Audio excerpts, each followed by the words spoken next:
When the Islamic warrior Saladin conquered the Crusaders and took control of Jerusalem, all right, he entered into an agreement that the Muslims would protect the Christian churches. And so he appointed two Muslim families. Both of these families had been in Jerusalem for, close to 1,000 years. And each generation has passed down the key. The key. Right. The physical key. Mr. Judah said that the key he presently has is 800 years old. It's incredible.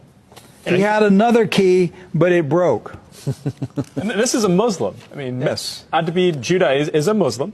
And he said it's a great honor for a Muslim to hold the key to the Church of the Holy Sepulchre, which is the most important church in Christendom. That's not disrespect. That's, we don't hear this in America. We don't hear, because what we have been told is Christian Americans, you should hate Muslims, you should kill Muslims. Because they're going to tear down all the churches yes. and basically just ransack them and everything else. But here we have two families that for nearly 1,000 years have actually been watching over Christian churches. That's right. So who planted into our minds here in America that we should hate and kill Muslims?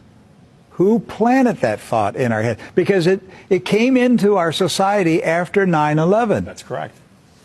So 9/11 was a calculated, planned operation, and it changed everything in our country.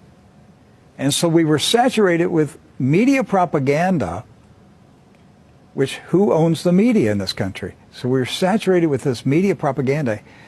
You Americans, you need to hate Muslims. You need to go to war. You need to send your sons to go kill Muslims. All right? And yet, when you go to the Middle East, you find out that the Muslims, like Christians, are taking care of Christian churches. Yes. Do not hold animosity against Christians or Americans, except in the case where Americans are pushing for war in their countries or trying to take their land. So they've lived together. They've lived together for centuries and centuries. Jews, Christians, and Muslims have lived together for centuries. They were buying and selling. They were trading. They were doing business together. They were building houses next door to each other for centuries. And it didn't change until the Zionists came. Now, see, wait a minute. I thought Zionists are Jews. Not all Jews are Zionists. And not all Zionists are Jews. Right. Zionism is a political movement. Yes. Right. It's an ideology. Yes. Not an ethnicity. And so when the Zionists came to Jerusalem and Palestine, basically in the 1920s and 30s and 40s, right, they came to agitate. They came to infiltrate. They came to seize control. And so they formed paramilitary groups, like Irgun. And that's where Ariel Sharon and Menachem Begin, and these guys were young terrorists. And so there's where the hatred started to come in. The fighting, the animosity, the bitterness. But it didn't start until the Zionists appeared. Jews, Muslims, and Christians were coexisting. Yes. That's right.